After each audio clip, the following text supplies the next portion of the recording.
दोस्तों हमारे आज के इस मैथमेटिक्स के नए वीडियो में फिर से आपका स्वागत है। और हमारा आज का जो वीडियो है वो है रेशियो एंड प्रोपोर्शन।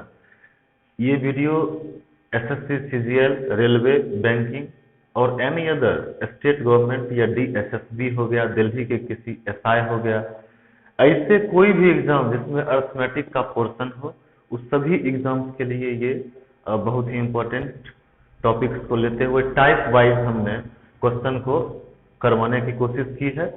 और ये क्वेश्चन आपको बड़े बड़े क्वेश्चन को आप छोटे टाइम में कैसे सॉल्व कर सके, क्योंकि आजकल के वन डे एग्जाम में टाइम बहुत कम दिया जाता है और बहुत अच्छे अच्छे क्वेश्चन डाले जा रहे हैं। तो इस बेसिस पे हमने कुछ ऐसे ऐसे क्वेश्चन को सेलेक्ट करके निकाला है जो बार बार किसी न किसी रूप में सभी एग्जाम्स में पूछे जाते हैं। और आप लोग जैसा कि जानते हैं, गवर्नमेंट एग्जाम का फिक्स टाइप है कि उसी टाइप से वो क्वेश्चन पूछेंगे, उसी को घुमा फिरा के, क्योंकि टाइप कहाँ से आएगा। तो ठीक है, हम अपने वीडियो की शुरुआत करते हैं रेशियो एंड प्रोपोर्शन से। और आपसे रिक्वेस्ट है कि आप इस वीडियो को शुरू से अंत तक देखें, आपको बहुत फायदा होगा। और हमारे पूरे पार्ट्स को देखें। और आप अगर किसी भी एग्जाम की तैयारी कर रहे हैं, चाहे आईआईटी हो, मेडिकल हो, कोई भी गवर्नमेंट एग्जाम हो, एसआई हो, पीसीएस हो, एसएससी हो, रेलवे हो, आप हमारे चैनल से जुड़ सकते हैं और हमारे प्लेलिस्ट में जाके सभी वीडियो को देखें। आपको आई होप कि हेल्प मिल जाए कुछ। चलिए, तो हम अपने वीडियो की शुरुआत करते हैं रेशियो एंड प्रोपोर्शन से।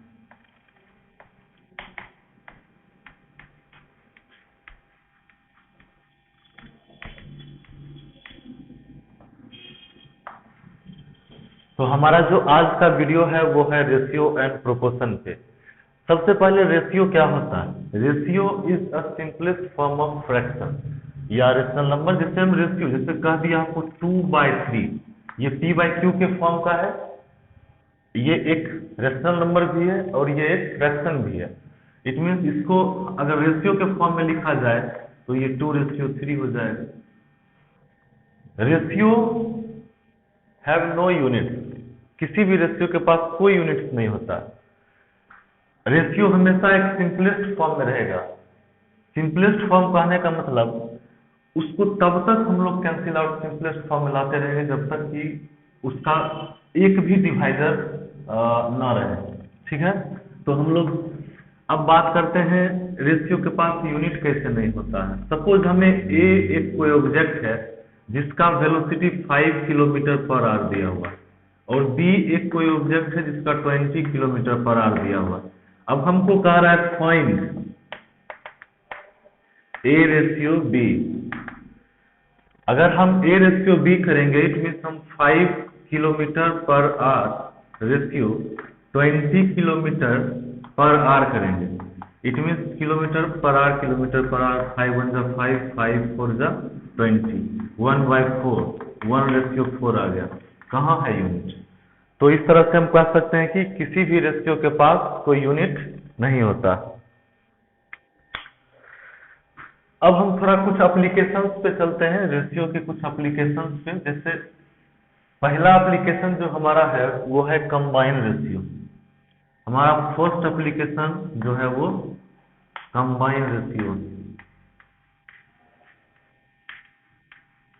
कंबाइन रेशियो, कंबाइन रेशियो कहने का मतलब हमें सिर्फ एक रेशियो नहीं देगा, हमें 2 या 2 से ज्यादा रेशियो दे सकता है। उससे हमें एक कंबाइन, जैसे सपोज दैट, अभी एग्जांपल से समझते हैं कि ए रेशियो बी हमको अगर 2:3 दिया हुआ, बी रेशियो सी हमको 3:5 दिया हुआ। अब इससे हमको बहुत सारा क्वेश्चन निकल सकता है, और जो कि एग्जाम में बार बार पूछे भी जाते हैं। इस टाइप के बेसिस पे बहुत सारा क्वेश्चन पूछे जाएंगे। ये आपको विदाउट वर्ड प्रॉब्लम और विथ वर्ड प्रॉब्लम दोनों में यूज होगा, तो इसको अच्छी तरीका से समझ लेना। जैसे फॉर एग्जांपल, अच्छा एग्जांपल तो वो था ही, क्वेश्चन हमें पूछ रहा है A ratio C is equal to what. A ratio C क्या होगा? सेकेंड पूछ रहा है A ratio B ratio C क्या होगा। इसको हम बहुत सारे मेथड से निकाल सकते हैं। जैसे फर्स्ट, ए रेशियो बी को लिख सकते हैं a बाई बी, को लिख सकते हैं 2/3। बी, पहले बेसिक से चलते हैं। बी रेशियो सी को लिख सकते हैं b/c is equal to 3/5। Okay, अब हम इसको, जैसे हमको a रेशियो c बोला गया है, तो a रेशियो c को क्या लिख सकते हैं, a/c। और a/c को तो ये लिखा जा सकता है ना, a/b इंटू b/c। कट हो गया, हमको ये मिल जाएगा, लेकिन हमको काटना नहीं है, हमको इसका यूज करना है। a/b क्या आ जाएगा, 2/3 इंटू b/c कितना है, 3/5। तो इट मीन्स हमको रेशियो कितना आ गया, 2/5 इज इक्वल टू 2/5। एक तो ये मेथड है हमारा निकालने का, लेकिन हम एक ऐसा मेथड का यूज करेंगे जिसमें कोई भी क्वेश्चन पूछे, हम सिर्फ वो एक मेथड यूज करके उस क्वेश्चन का आंसर दे सकते हैं। जैसे हमारा जो नेक्स्ट मेथड है इसको समझने का, सबसे पहले हमको लिख लेना है a रेशियो b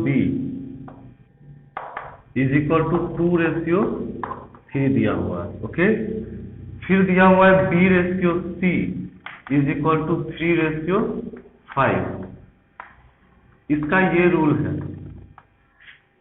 बस इसको याद रखना है, इस प्रोसेस को। तो 5 यहाँ रेशियो का साइन दे देना है, इस तरह से ये मल्टीप्लाई होते जाएगा। 5 3 जा 15, 3 3 जा 9 और 3 2 जा 6। अब देखते हैं ये और कटेगा, हाँ तो कट रहा है 3 से सब, 3 2 जा 6, 3 3 जा 9, 3 5 जा 15। तो हम देख रहे हैं कि हमारा न्यू रेशियो जो फॉर्म हो रहा है वो है 2/3/5। अब हमको इसमें कोई भी क्वेश्चन पूछे, हम लोग आसानी इजिली क्वेश्चन का आंसर दे सकते हैं। जैसे हमसे पूछा गया a ratio b ratio c, तो हमारा ये आ गया a ratio b ratio c 2/3/5। a ratio c अगर पूछा है तो 2/5। इसको हम पहले भी सॉल्व करके बताए थे आपको कुछ देर पहले ही, तो ये हमारा आंसर आ जाएगा। कंबाइंड रेशियो का एक और क्वेश्चन आपको दिया जाएगा कुछ इस तरह। ये कंबाइंड रेशियो का फर्स्ट एप्लीकेशन था। सेकेंड एप्लीकेशन की अगर बात करें तो वो हमारा ऐसे दिया जा सकता है, a ratio b is equal to 2/3, b ratio c is equal to 1/4, c ratio d is equal to 5/4। इस तरह से अगर हमको दे दिया जाए तो इस तरह से भी हम दोनों मेथड का यूज करेंगे, लेकिन हम लोग एक मेथड को लेके चलते हैं जो, अगर एक मेथड को भी ठीक से याद कर लिया जाए, वो याद रहना चाहिए। क्योंकि आजकल वनडे कंपटीशन के एग्जाम में चाहे मैथ हो, चाहे रीजनिंग हो, चाहे एसएससी या इंग्लिश का सब्जेक्ट हो, समझने के साथ साथ याद भी रखना पड़ता है। और अगर आपको जितना ज़्यादा याद है उतना ज़्यादा आप एग्जाम को क्रैक करने की कैपेसिटी रखेंगे। तो सबसे पहले इसको लास्ट वाले ट्रिक पे स्टार्ट करेंगे। जैसे a ratio b is equal to 2/3, फिर हमारा आ जाएगा b ratio c is equal to 1/4, फिर आ जाएगा c ratio d is equal to 5/4। इस तरह से कर दिए। यहाँ पे हमारा क्या हो जाएगा, ऐसे होता है पहले, ठीक, फिर ऐसे होता है, सॉरी ऐसे हो गया, फिर ऐसे ऐसे होता, फिर ये इस तरह से चलेगा और फिर ऐसे। तो इस तरह से हम इसको लिख सकते हैं, पहले a ratio b ratio c ratio d is equal to, क्या करना है, इसको पहले ऐसे चलना है, 4 3 जा 12 और 12 4 जा 48, फिर रेशियो का साइन देना है। अब फिर ये ऐसे चलना,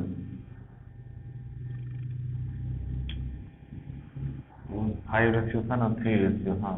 अब फिर हमारा जो स्टार्ट होगा वो इस तरह से, ऐसे और ऐसे। तो 4 3 जा 12 और 12 5 जा 60। अब हमारा चलेगा ये ऐसे, 3 1 जा 3, 3 5 जा 15, और एक लास्ट जो चलेगा वो सीधे चल जाएगा। तो ये हो जाएगा 2 1 जा 2, 5 2 जा 10। अब ये 2 से कट रहा है सभी, 2 5 जा 10, नहीं 2 से नहीं कटेगा, ये बस ऐसे ही रहेगा, इसी फॉर्म में रह जाएगा। तो ये हमारा रेशियो का फॉर्म हो जाएगा। ओके, ठीक है।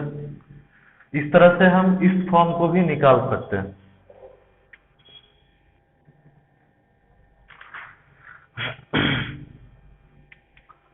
हमारा नेक्स्ट एप्लीकेशन है, अगर हमको इस तरह से दे दे, जैसे 2a is equal to 3b is equal to 9c, इस तरह से दे दे और हमको पूछे a ratio b ratio c क्या होगा, या सिंपल a रेशियो c क्या होगा, तो एकदम घबराना नहीं है। इसको देख के इसमें कोई कांस्टेंट मानने की जरूरत नहीं है, आगे उतना लंबा मेथड से, बुक वाला मेथड तो एकदम यूज ही नहीं करना है।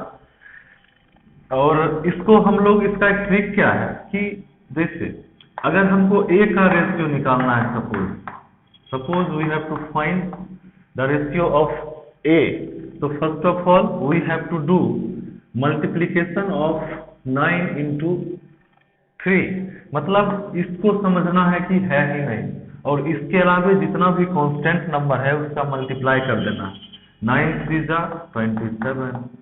अब हमको b का निकालना है, तो सपोज करना है ये नहीं है, इसका मल्टीप्लाई कर देना है, तो 9 2 जा 18। अब अगर हमको c का निकालना है तो समझ लेना है कि ये नहीं है, 3 2 जा 6 हो जाएगा। अब हम देख लेते हैं ये सिंपलेस्ट फॉर्म में है या नहीं, क्योंकि हम जानते हैं कि रेशियो हमेशा एक सिंपलेस्ट फॉर्म में होता है। तो ये हम जैसा कि देखें 3 से कट रहा है, 3 9 जा 27, 3 6 जा 18, 3 2 जा 6। आई थिंक ये हमारा लास्ट सिंपलेस्ट फॉर्म है। तो ए बी सी का रेशियो हमको इस मेथड से निकल गया।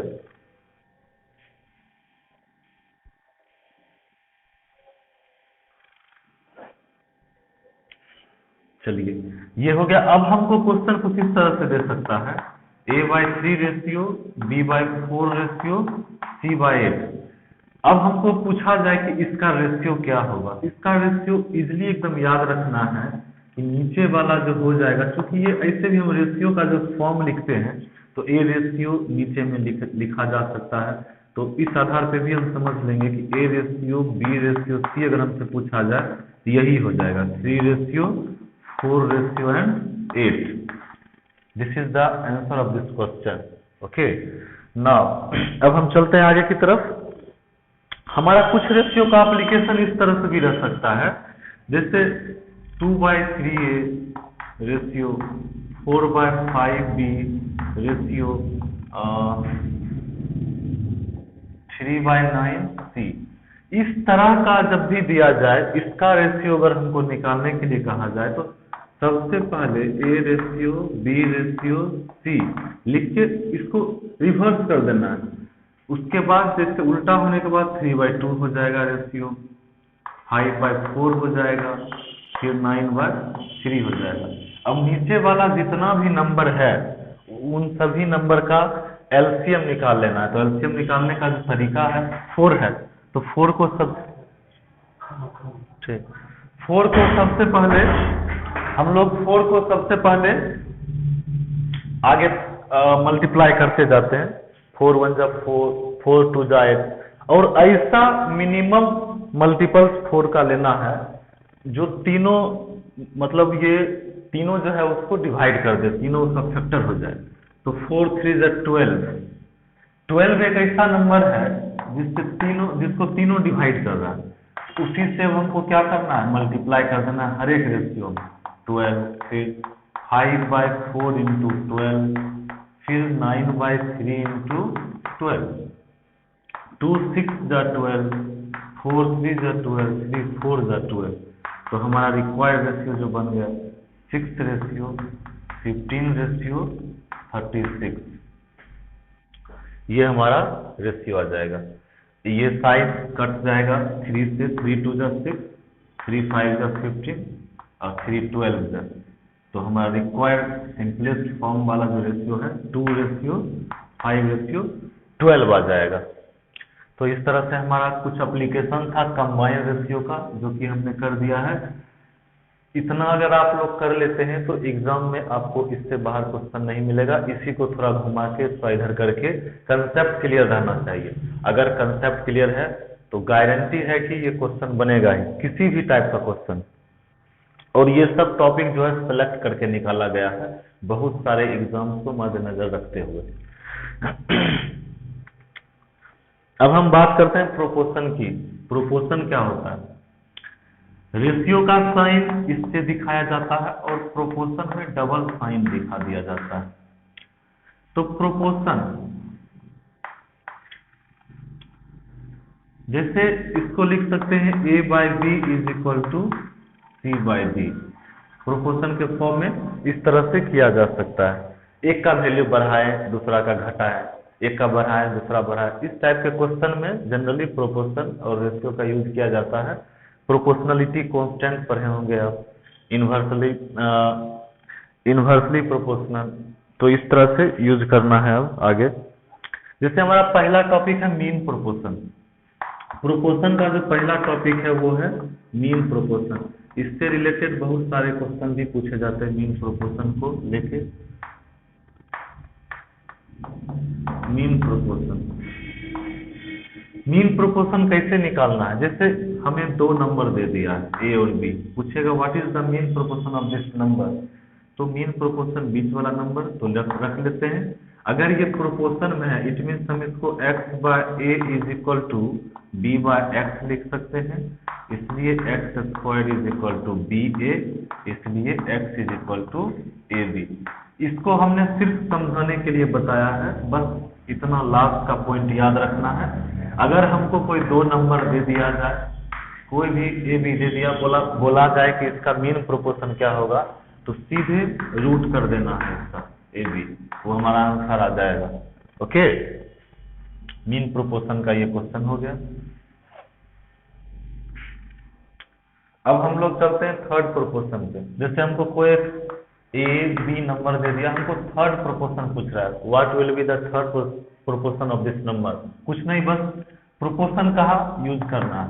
ए by B is equal to क्या हो जाएगा, A by B is equal to B by X, sorry A by B is equal to B by X, सही है, बी बाय एक्स। क्योंकि यहाँ पे हमको तीन नंबर दे ही दिया है तो एक्स बाय बी ना होता है यहाँ, A by B is equal to X by B. Third proportion पूछ रहा है हमको, एक मिनट का दिमाग हो गया है। ए बी थर्ड प्रोपोर्शन पूछा जाए जैसे बी और एक्स होता है, ठीक। तो A by B is equal to B by X, B square is equal to A X, तो X is equal to B square by A. सही था, सही कर रहे थे।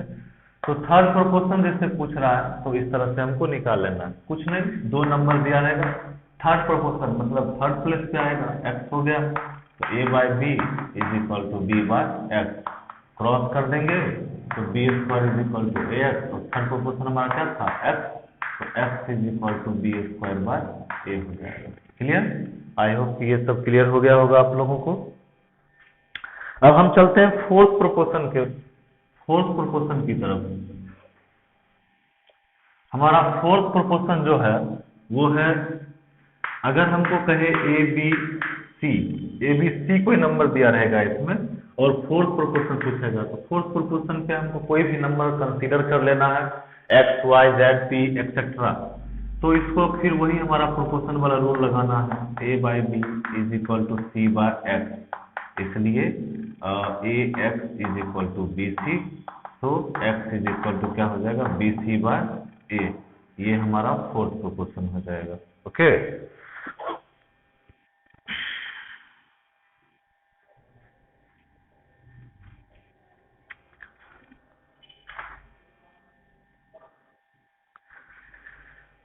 अब हमारा जैसे है कंपाउंड रेशियो।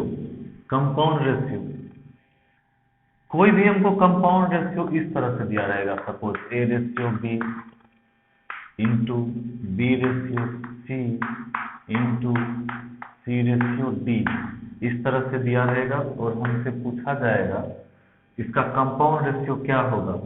तो इसका जो कंपाउंड रेशियो होता है वो A by B into B by C into C by D, cut गया।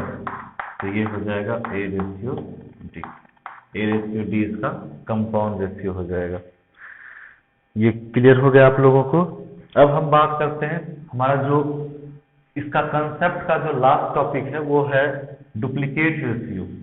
What do you mean by duplicate ratio?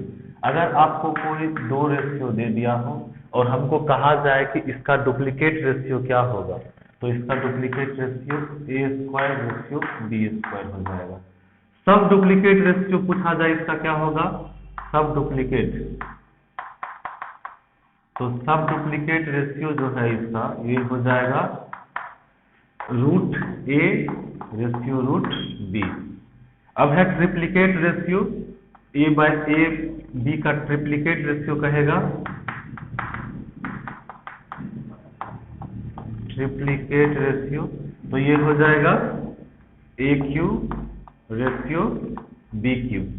Okay, अब हमको कहा सब ट्रिप्लीकेट रेशियो, तो ये हो जाएगा ए का power 1/3 I mean cube root ratio B का पावर 1/3। इस तरह से हमारा कंसेप्ट का जो है आज का ये टॉपिक समाप्त होता है।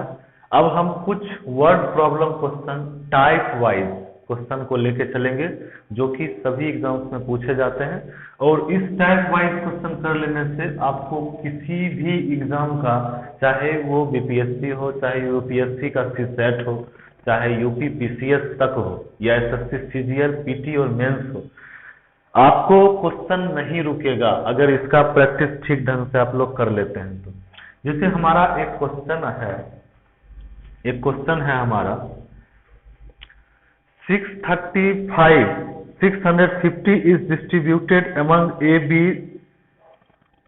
and C such that A gets 25% less than B। हमारे पास 650 रुपीज है टोटल, जिसको A, B और C में डिस्ट्रीब्यूट कर दिया गया। अब हमें कंडीशन क्या दिया हुआ है? A gets 25% less than B। A को जो है तो वो 25% लेस मतलब कम मिलता है B से, तो सबसे पहले 25% का वैल्यू क्या हो जाएगा? 1/4। किससे कम मिल रहा है A को? B से। तो मतलब हम अगर यहाँ से A रेशियो B लिखते हैं तो क्या हो जाएगा? चूंकि B 4 है उससे 1 कम मिल रहा है, 1 यूनिट कम मिल रहा है A को, इट मीन 3 मिल रहा है, तो 3 रेशियो क्या हो जाएगा हमारा? 4। 3 रेशियो 4 हो जाएगा A रेशियो B का वैल्यू में। अगला कह रहा है but B gets 1/3 less than C। 1/3 less than C, B जो है तो C से 1/3 मिल रहा है, तो 1/3 ओरिजिनल वैल्यू ये हो गया। अब कितना B को कम मिल रहा है? 1 यूनिट कम मिल रहा है C से, तो B रेशियो C हमारा क्या हो जाएगा? B रेशियो C हो जाएगा हमारा 3 रेशियो B को ना C से कम मिल रहा है, B gets 1/3 less than C। हाँ, तो C, तो B रेशियो C हो जाएगा हमारा 2 रेशियो 3, चूंकि C तो 3 हो जाएगा, 2 रेशियो 3। अब पहले हम लोग इसका कंबाइन रेशियो निकाल लेते हैं। कंबाइन रेशियो जैसा कि हमने आपको पीछे बताया है, तो ये हो जाएगा A ratio B ratio C is equal to, इस तरह से चलना है, 4 3 जा 12, 4 2 जा 8, 3 2 जा 6, 2 3 जा 2 4 जा 2 6 जा। तो इस तरह से हमारा जो कंबाइन रेशियो निकल गया वो कितना हो गया? A ratio B ratio C is equal to 3 ratio 4 ratio 6, 4 ratio 6। इस तरह से ये हमारा कंबाइन रेशियो हमको मिल गया। अब हमें क्वेश्चन में कह रहा था कि इसी तीनों को डिस्ट्रीब्यूट किया गया है 650 में। इट मीन्स जो हमारा ये रेशियो निकला है, इसी यूनिट का ना वैल्यू, यूनिट के सम का वैल्यू 650 में डिस्ट्रीब्यूट किया गया होगा। तो 3 4 7 7 + 6 13, तो हम कह सकते हैं कि 13 यूनिट किसके इक्वल है, 750 के। तो 1 यूनिट किसके इक्वल हो जाएगा, 715 बाय, यहाँ पे 13 था, 13, तो 50 के इक्वल हो जाएगा। अब हमको ए बी सी का पूछ रहा है, तो ए का क्या हो जाएगा, 3 × 50, इट मीन्स 150। 4 का पूछ रहा है, 4 × 50 200। 6 का पूछ रहा है, तो 6 × 50 क्या हो जाएगा, 300। इस तरह से हमने सभी को निकाल लिया है। आज आज तक बस इतना ही। कल मिलते हैं फिर नए क्वेश्चन और नए टाइप्स के साथ, और इस टाइप के जितना भी